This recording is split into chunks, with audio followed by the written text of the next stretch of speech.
The world now knew where Gander was, where this giant airport was. He called it his first ever Winterland excursion.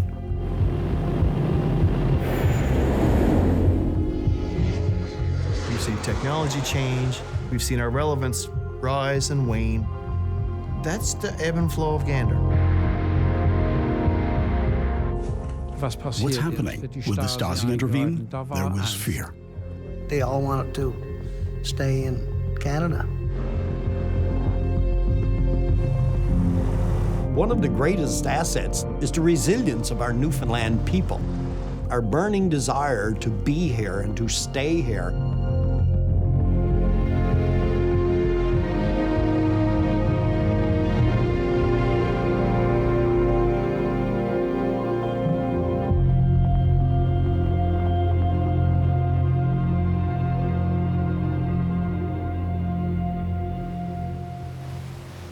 For 80 years, people have been flying across the North Atlantic. During that time, a place in Newfoundland, Canada, has been one of the most important reference points for all pilots. Gander. This is the control center for all flights over the North Atlantic. From here, every single flight is monitored around the clock. Every day, within a few hours, about 1,500 planes fly over the Canadian island. Nobody knew how extensive this terrorism was. Were some of those oceanic transatlantic flights going to be hit? I started my shift on that morning at 8 o'clock. It was a beautiful fall day, sunny day. Everything was going normal until the action started. Don O'Brien is on duty on the morning of September the 11th, 2001, when terrorists executed their attacks in New York and Washington. The U.S. Federal Aviation Authority, the FAA, they shut down American airspace. For aircraft over the North Atlantic, this means they are no longer allowed to approach their destination. Some of them were around a halfway point. They turned back, went back to Europe. There was a couple hundred airplanes coming on.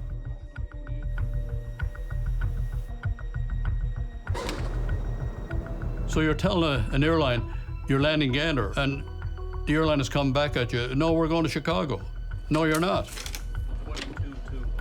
Some of them needed a bit of convincing, but you had to be hard line and very assertive. You're landing. We'll explain it on the ground. Charlie Golf, Sierra Mike, Romeo Gander Tower, good day. 38 large passenger jets change course and now fly towards Gander. Within half an hour, the airfield is completely blocked.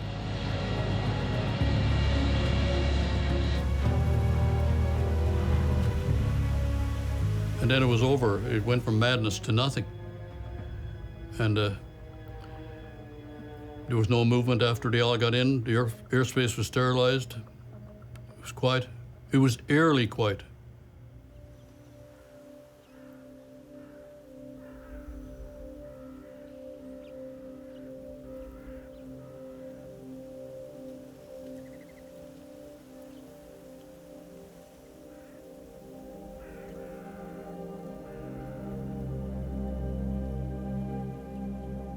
In 1936, the Gander International Airport didn't exist.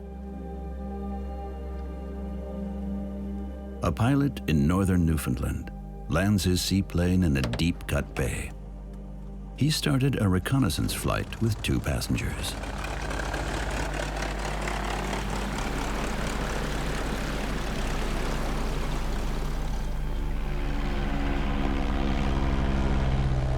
The pilot, Douglas Fraser, knows his way around. Flights could fly west towards Gander Lake, which was then part of a British government area, At that time, Newfoundland was a semi-independent dominion. The importance of this exploration became nothing less than the future of aviation. He was directed to find a landing site for transatlantic flights. The region north of the lake seemed promising. It was flat, far enough away from the Atlantic Ocean, and near the only railway line in Newfoundland. From here, aircraft had the shortest connection from Europe to America in their flight across the Atlantic. This led to the birth of Gander.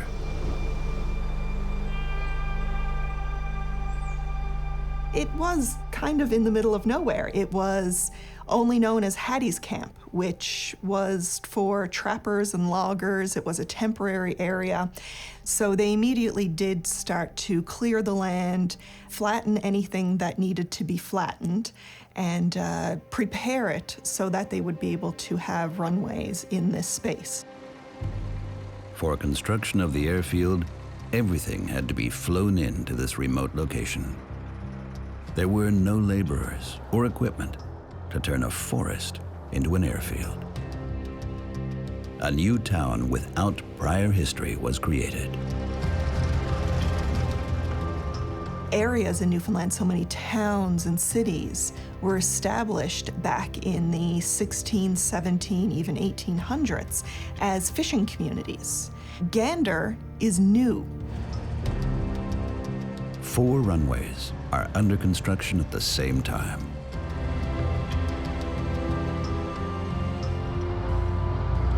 In January 1938, the first one is finished, and it is Captain Fraser who lands for the first time on the snow-covered runway.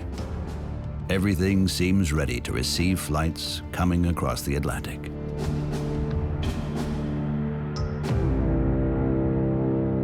But then, war breaks out in Europe.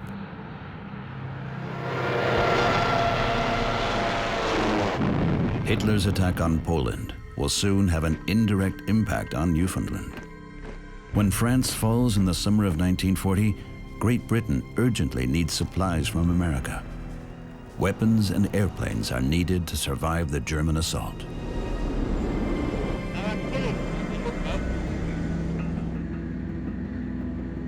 The new airport at Gander Lake quickly becomes the linchpin for supplies. Shipping them meant that you would have to build the aircraft, test it, take it apart, put it in crates, load them up on ships, brave the waters of the North Atlantic, which had quite a few U-boats. So even traveling in convoys, which were supposed to protect the ships, there were quite a few ships that were lost to the U-boats in the Atlantic. In 1940, a test flight with a twin-engine Hudson bomber is flown under the direction of Australian pilot Donald Bennett. Bennett was given 7 Hudsons that he refitted so that they would have extra fuel tanks to be able to make the hop from Gander overseas. And he hand-selected pilots. He made sure he had very good pilots for this.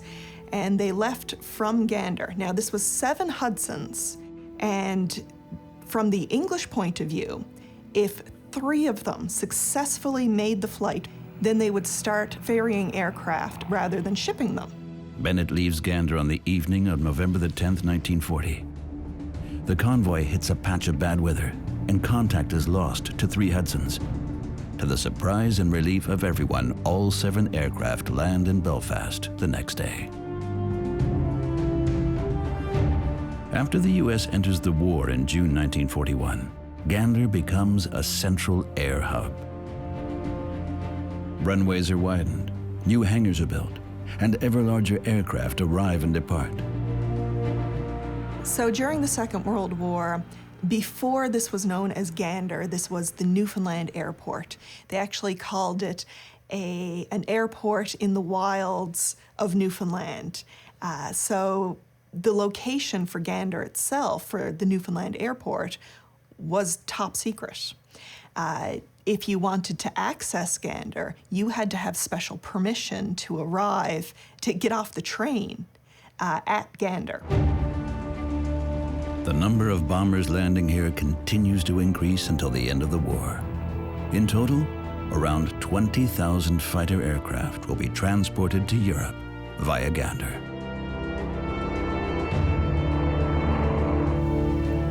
And then, the war is over. The Second World War was very much the catalyst that put Gander on the map.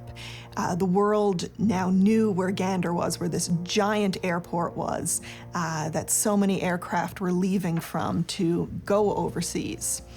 And after the war, being that hub of commercial aviation, being the crossroads of the world, so many people landed in Gander, so they knew Gander, but they didn't really know where it was because it was still kind of considered to be in the middle of nowhere. After the war, the military abandons the airbase, along with the planes.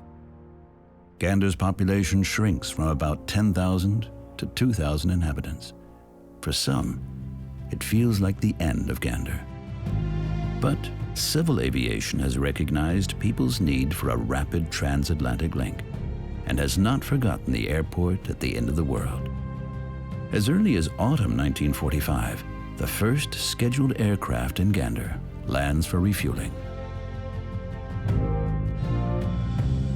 Since Chicago and New York are linked to European capitals, Gander becomes the stopover for all scheduled flights. Even Belgian Sabena Airlines, with its 4-engine DC-4 propeller machines, uses Gander en route from Brussels to New York.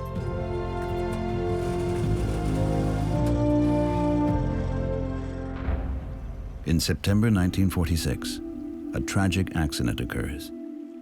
On this day, visibility is poor, and a flight with 44 passengers travels off course, just a few kilometers away from Gander. Due to unclear circumstances, the DC-4 goes down in the middle of a forest. To this day, the wreckage at the crash site is still virtually unchanged. The Sabena crash was the largest commercial air disaster at the time. It was important to the world because everyone was watching the rescue effort. Rescue planes searched deep in the heart of the Newfoundland wilds for the Belgian transatlantic transport which crashed with 44 passengers. There were survivors, some severely injured who urgently needed help.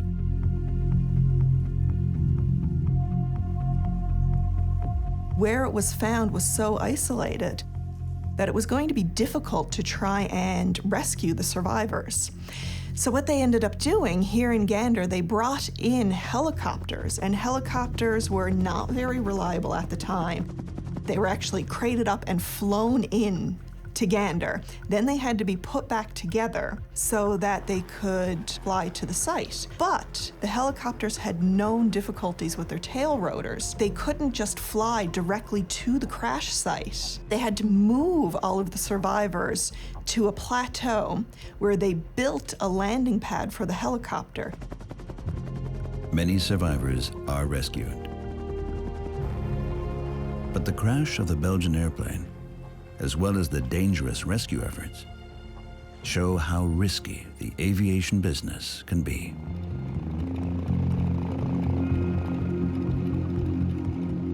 When the Newfoundland Rangers came 2 weeks after the crash to bury those who died, nothing was in a very good state at that point. It was a very warm September. The bodies were heavily decomposed. And one of the reports from the Rangers, they said it was so bad that they radioed back to Gander and had a crate of rum dropped on site. And they would build a fire and they would drink until they were drunk enough that they felt they could actually handle the remains. The graves of the 26 dead are right next to the wreck of the Sabena. There were a few diamond merchants who were on this aircraft. Some of them were going to a diamond expo. Now, there have been rumors spread that the plane was full of diamond merchants and so many diamonds that were on the aircraft, but it was actually a mixed group of folks.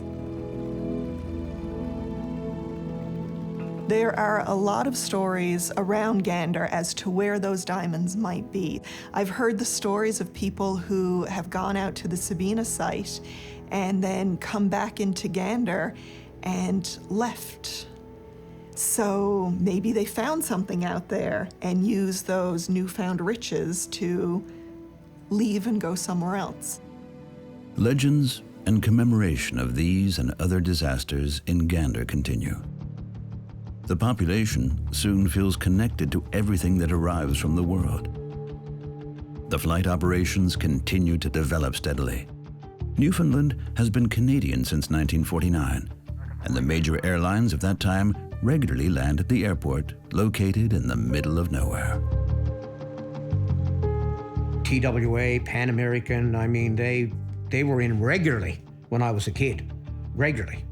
And you got to remember that they landed right across from your house. I mean, you could look out your window and here he was. We were 2 houses away from the blacktop. And when I came out my door, I would say I could take probably 30 or 40 good-sized steps and I'd be almost out on the edge of the runway with no fence, no nothing. It was fascinating to see what it took to get these old-fashioned piston engines going. Matter of fact, they sounded so violent when they were starting and backfiring and flames flashing out of them that they had to have a guy with a big fire, I guess the fire extinguisher was probably 4 or 5 feet high on wheels, and he had to stand by it in case an engine caught on fire every time they started a piston engine. Gander is considered the most important international aviation hub in the 1950s. These are golden times. The airlines come to this large airport located in the middle of nowhere because they need to refuel. They also bring passengers from all over the world, even if for only a brief stop. Flying is mainly for the privileged at this time. The biggest thing you'd see between 1959 and today, simply that passenger traffic has evolved so differently. In 1959, travel was the prerogative of the rich. You needed to be extremely wealthy. Aircraft couldn't fly far. They flew with very few passengers.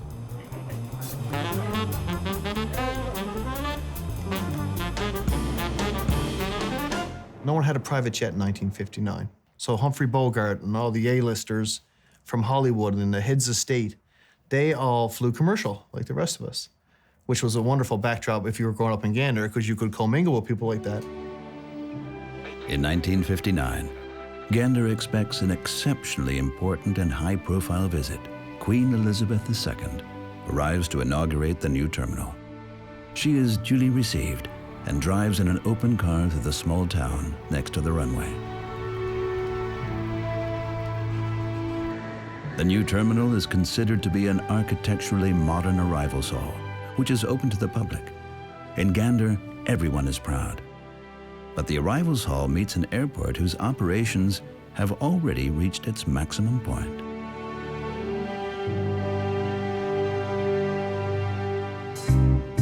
In these years, the residents of Gander are facing a significant transition. The town, which is a few kilometers from the airport, is completely rebuilt. Gone are the days of barracks next to the runway.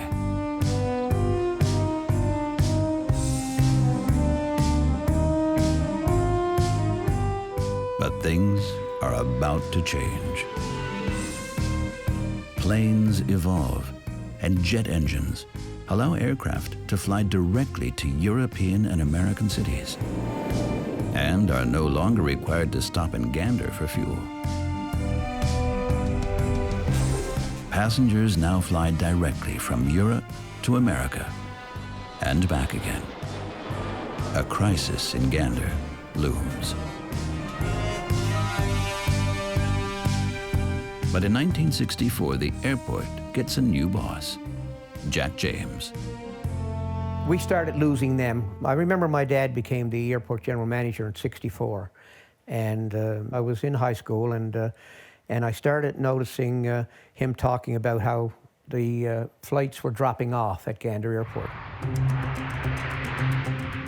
With a problem that was anticipated, Jack James has the task of finding a way for Gander to survive.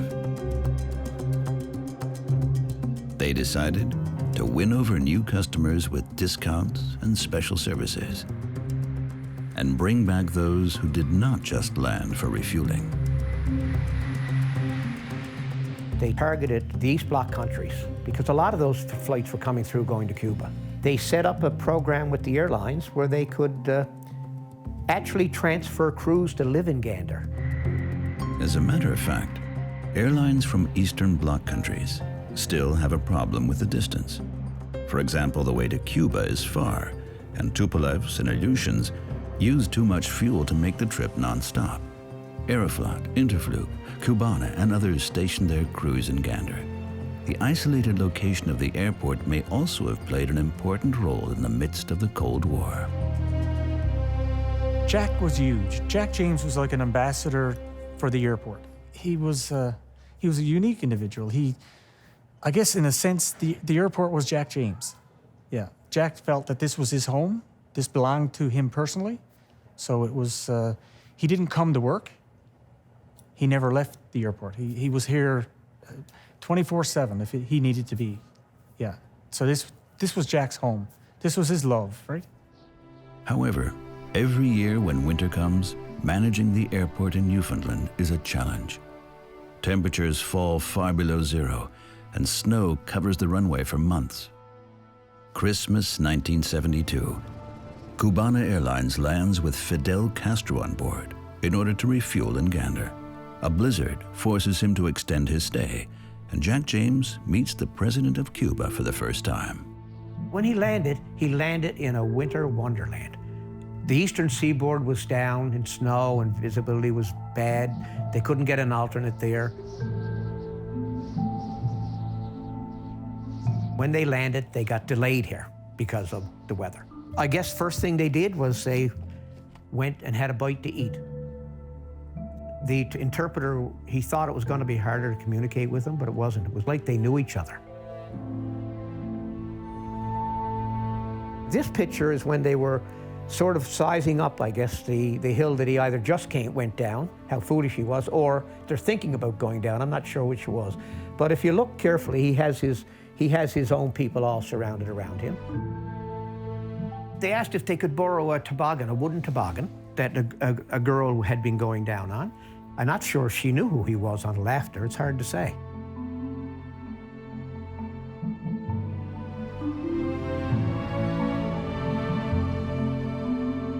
He got quite a distance down before he fell off. And he tipped over.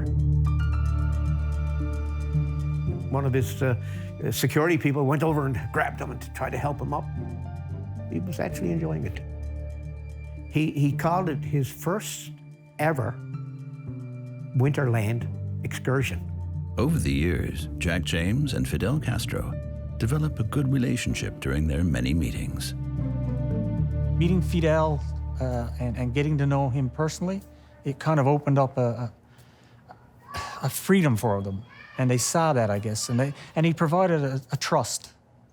And I guess that was the big thing, was a trust that he developed with these countries was key to our airport. Jack James had the right strategy for doing business with Eastern Bloc countries. After the Soviets built offices for their airlines, other nations soon followed. In the early 1970s, the world was in the middle of the Cold War, making the encounters in Gander even more unusual. Nowhere else in the world does such direct and uncomplicated east-west contact take place. That was a very prolific time for this airport. And when the transit visas were introduced, it was a big change. I think Aeroflot had like 60 flights a week here at one point, crew here. There was all kinds of espionage happening in town.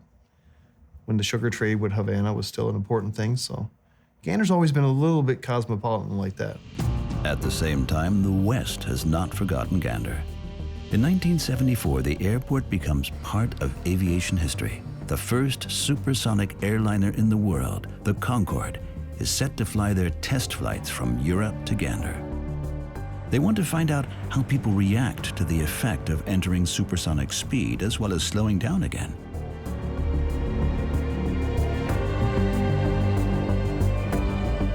residents of Gander are selected as test subjects to determine the comfort of the Concorde on round-trip flights from Gander to Europe.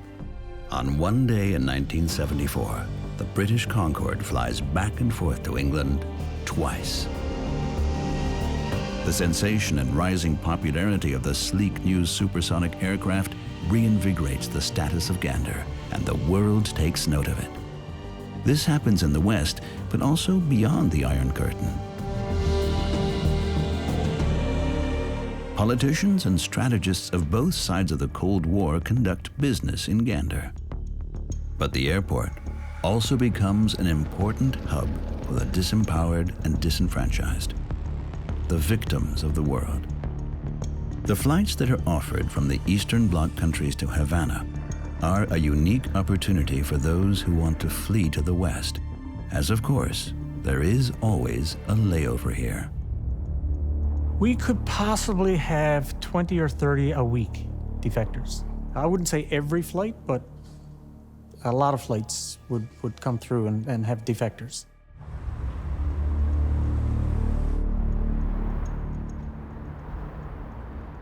There was a female doctor that had defected, and she came up and asked the police officer for asylum. And right after she asked, Cubana was getting wise then, so they would send security guards on every flight. And so they grabbed her and pulled her up by the hair over the stairs, over the only escalator in Gander at the airport. And the police officers intervened, said, no, she's asked for asylum. She's part of Canada now. She's covered under Canadian law, and they had to let her go. And it was very traumatic for her. I talked to her after, and she thought she was going to die, because if they had gotten her back on the airplane, she would have ended up somewhere and she would have been made an example of. Even in the German Democratic Republic, it was secretly rumored that there is an opportunity in Gander to escape to the West. I had no experience and no idea if anybody had ever been successful, so I just simply improvised.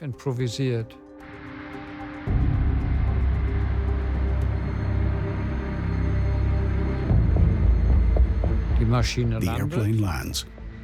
We were told to go into the transit room. I grabbed my bag, and immediately a stewardess said, "You do not need to take a handbag. Leave it here, please." I said, "No, I will not. My valuables are in there. I want to change now. It'll be cold in Berlin." That was the excuse we used to take out our handbag. And we had learned a phrase to seek asylum: "Save me." Save me. When you came to this airport, you weren't technically on Canadian soil. You were still in foreign land, right? So unless they indicated that they wanted to stay in Gander, they were on foreign land. This was a complete sterile area. So even though they left the airplane to come to the lounge, they still were connected to the airplane.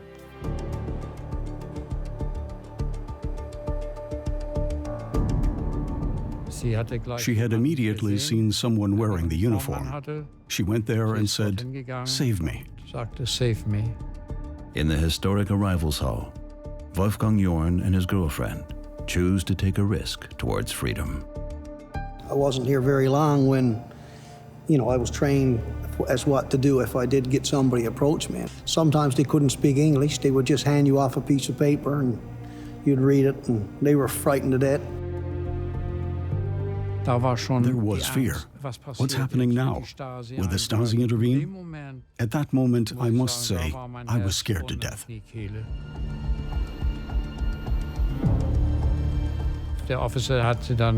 The officer then took her to his office. I followed them. He noticed me and thought I was a Stasi official, but she then explained that I was a friend. I had left my bag in one of the seat rows. But at the same time, the room is full of Stasi spies. I went back to the seating area. It was completely quiet in this big room.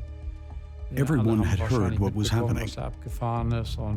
I leaned over, grabbed my bag, And it took all my courage. And I said, for me, the journey is over here. Die Fahrt jetzt hier zu Ende. Wolfgang Johann would never return to Germany. To this day, he lives near Toronto. My name is Wolfgang. I'm Harry. Sometimes there would be one, sometimes there would be a family. And I know at one time I was approached by a man and a woman and a child, and I made a call to the RCMP to meet me. And I start to walk up the lower finger there in the airport to bring them up. And I don't know how many was behind me. It was probably 25 or 30 people that I had that they all wanted to stay in Canada. It was Harry Morgan's first week of service when Wolfgang Johann fled in 1988. It was very far from my world, like very, very far, yeah. And, you know, you could see them being so scared. And I think they even got more scared once after they approached me and they see a big, tall, you know, police officer coming towards them, because you even had help that they wanted sometimes, but they would say, but please, no police, no police. But that was the only way they could actually be processed here. In addition to civilian passenger and cargo machines, Gander has long served the U.S. military as an important transportation hub. It was here that U.S. soldiers on transportation aircraft would stop on the long flight back home. On December 12, 1985, a major catastrophe occurs at the airport. We're talking to Wayne Lawrenson, who possibly was the last air traffic controller to speak to the pilot. No chance. Nobody survived. With 248 passengers on board, flight Aero Air 1285 crashes directly after takeoff. Everything melted. Aircraft aluminum, rims in the tires, brakes, all melted. The crash raises many questions. A commission is put together in order to reconstruct the moments before the disaster.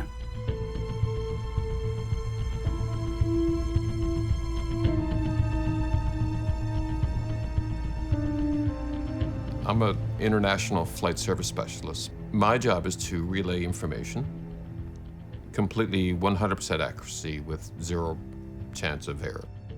I was working a midnight shift, and we had a message came in for the Aero Air 1285 while it was sitting on the ground.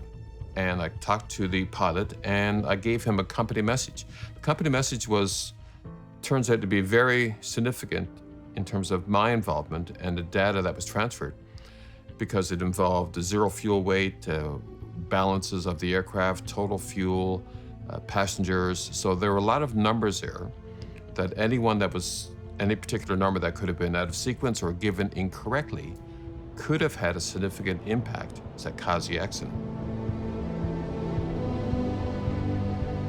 It was towards the end of my midnight shift. We heard that he crashed, and we left work, and we could look and see the rising smoke, and we just sat there in silence. We couldn't believe it.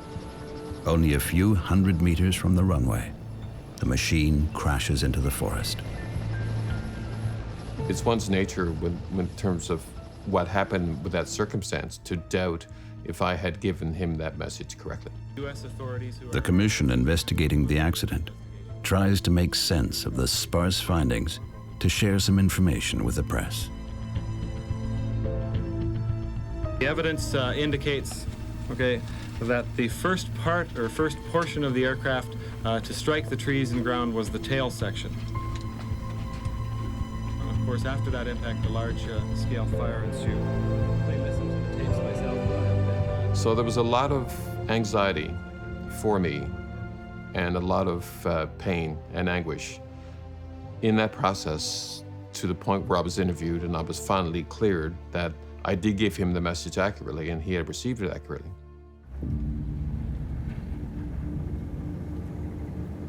The Aero Air case is a disaster for many who live in Gander.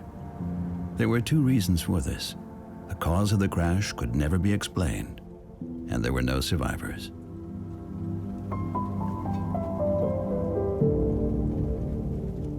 In addition to this tragedy, There were other challenges for the people of Gander.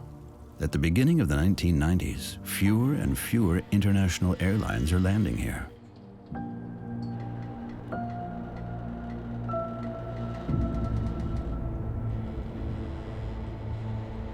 It was a gradual thing over a short period of time, but it didn't just happen overnight, but you knew it was coming.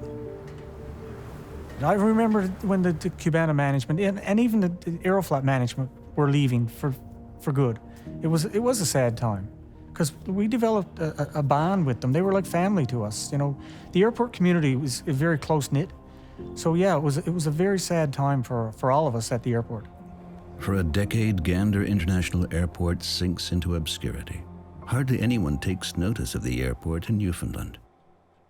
Until the world is shocked by terrorists on September the 11th, 2001. We heard about the towers in New York City being hit.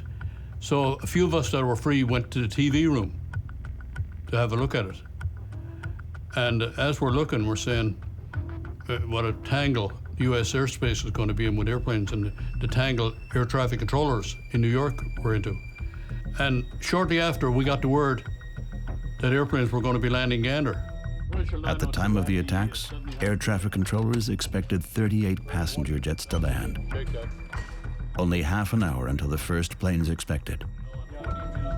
These airplanes were getting tight, and landing, and they wanted to, a lot of those pilots were apprehensive. They wanted to get out of the sky as quick as they could. You could tell in their voices. They didn't know what they were going to be hit. Nobody knew at that point. At Patrick White's flight school, near the end of a partially closed runway, no one is aware of the terrorist attacks. The numerous Cessnas with flight students and teachers on board had to land immediately and clear the runway. Well, I'm sure if I can use the words that I used that day, but someone just came to me and said the control tower said that we have to take all the aircraft, and I said, well, tell them to forget it. So I just thought it was some foolish regulatory thing, and so therefore I said, no, we're not taking our aircraft down. Like, why would I do that? That's crazy. After the second try, the tower gets a hold of Pat White directly, and this time he follows orders and lands the aircraft. Meanwhile, the first jets are already preparing to land. I went up on the roof of the building. There was a line of aircraft as far as you could see, and from my eyes, I could see the pattern that they were doing to come in to land. Like, that was just amazing. On the radar recordings of September the 11th, 2001, the unique landing route of the aircraft arriving in Gander is recognizable. It's first come, first served. So whoever's closest gets in first, and we give turns, radar vectors we call them. So we give radar vectors around to an airplane, bring them in behind, and like I said, we can run them legally 3 miles apart. It was gridlock on the ground. The tower had big prime problems parking those airplanes and getting them off the runway. At this time, it is not clear whether terrorists are also on board any of these aircraft. You didn't have time to reflect on, is there another one of these airplanes going to blow? Or whatever. You just had to push on and get through it without incident. I was off that day, and I woke up and I turned on the TV and I seen the news on the TV. So then I come on into work, and I'd look out over the runway and I could see plane after plane after plane.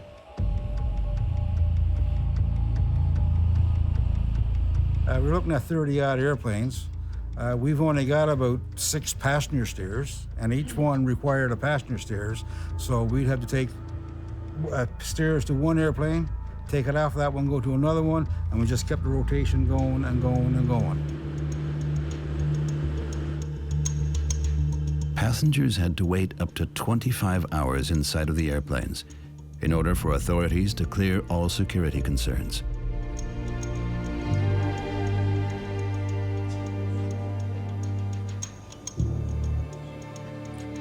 Well, we knew we had 38 wide bodies, and we did some math. We figured at least 200 on each one of them. So we knew we'd be somewhere in the range of 5,000 to 8,000 people that would be, on those planes. And with only 500 hotel rooms. The next day, passengers are finally allowed to get off the planes, only with their hand luggage. They will be greeted by the people of Gander with food and drinks.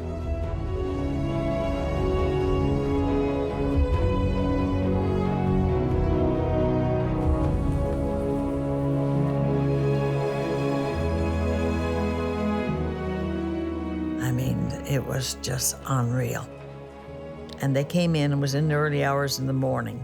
And I took some over to the hotel to make phone calls. I brought them back, took some more people over.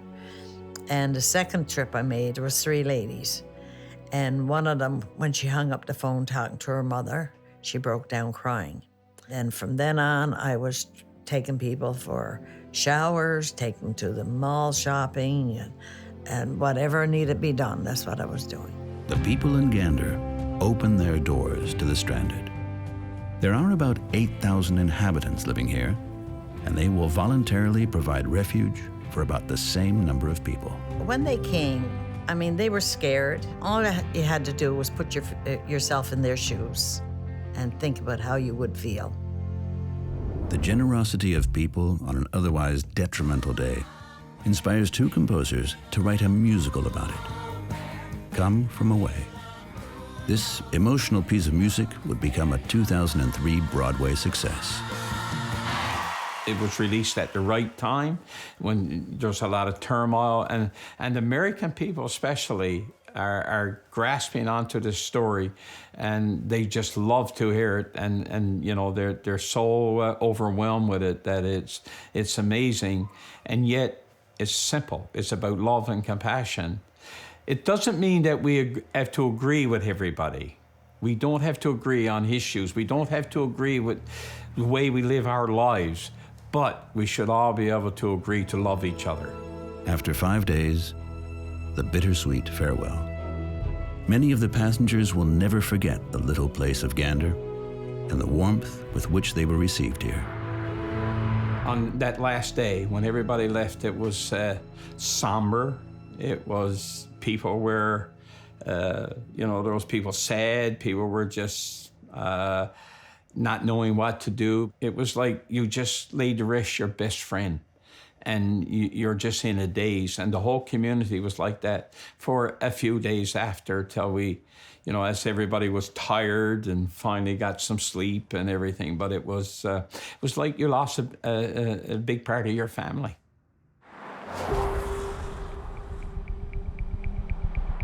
When the guests are gone, reality returns to Gander. This town, as well as the airport, was built for a world where Gander was the key hub between Europe and America. Many in Gander find it difficult to accept that this time will never return. The place at the end of the world with its lovely inhabitants must absolutely reinvent itself once again.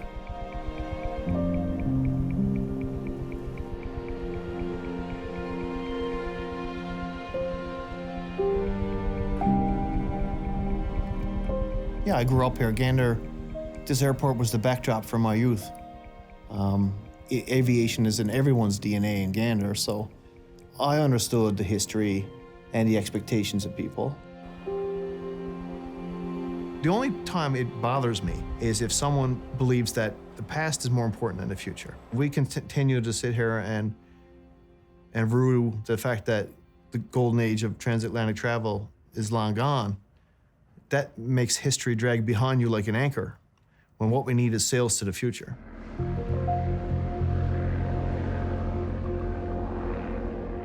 Gander International Airport is now an airport that primarily serves small passenger planes, private jets, regional Canadian airlines, cargo planes, and military aircraft.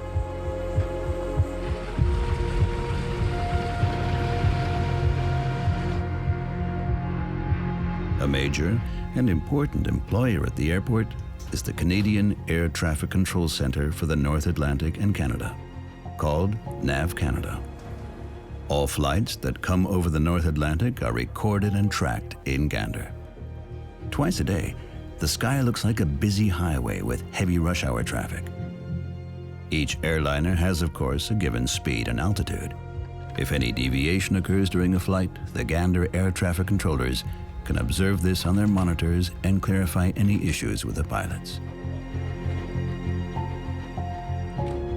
In total, around 300 highly qualified air traffic controllers work in around-the-clock shifts. Gander has found a wide range of clients to service at its airport. A permanent squadron of the rescue service is stationed here. One of the greatest assets that we have, I believe, in Gander is the resilience of our Newfoundland people and our innovation and our burning desire to be here and to stay here and to prosper here. So therefore now, when we see opportunities, we see them in a global sense. Patrick White and his flight school represents what may become the future of Gander. His students encompass a part of the aviation passion that has characterized this place for so long.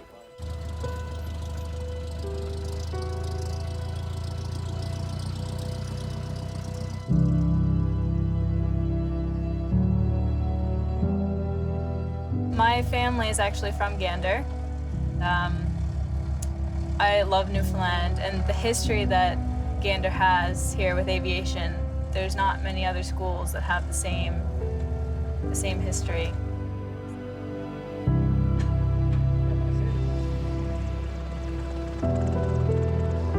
The truth is that this is a cold, sometimes wet place with snow and ice and wind, and quite a challenging piece of geography to operate aircraft in and so on. And many people around the world will tell you, if you learn how to fly in this part of the world, then you will be a very proficient pilot. So the top of the wing is curved and the bottom is somewhat flat.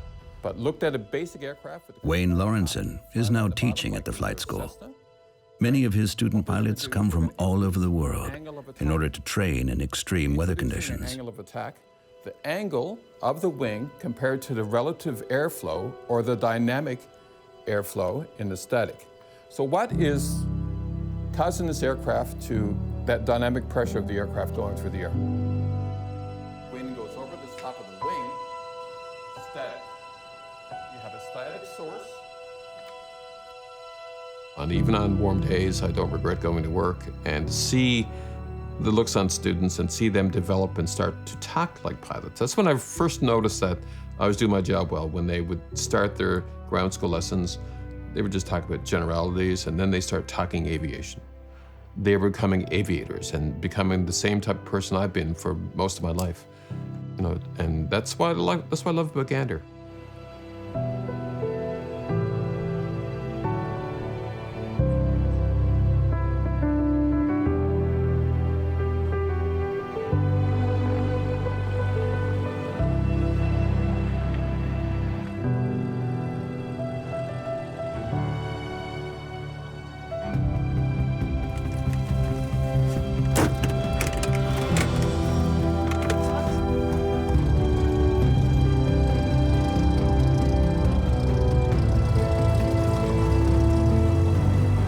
It's usually really windy. We will always have a crosswind, no matter what landing. It's very rare that we get to land with no crosswind, but it makes for really good training. You experience everything. You will have a chance to fly in every single condition, which you don't get if you go somewhere that always has perfect weather. In this latest transition, it is Patrick White's flight school that is bringing in new generations of pilots who are passionate about learning to fly.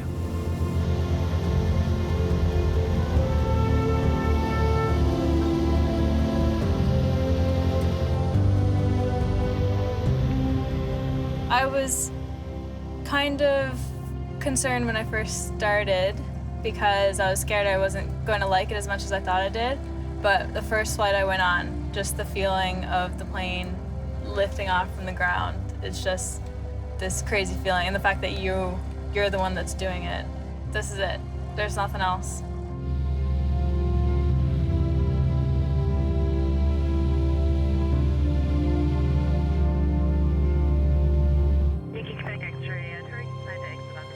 There's always been an existential crisis among this community and the people who live here that something bad was going to happen.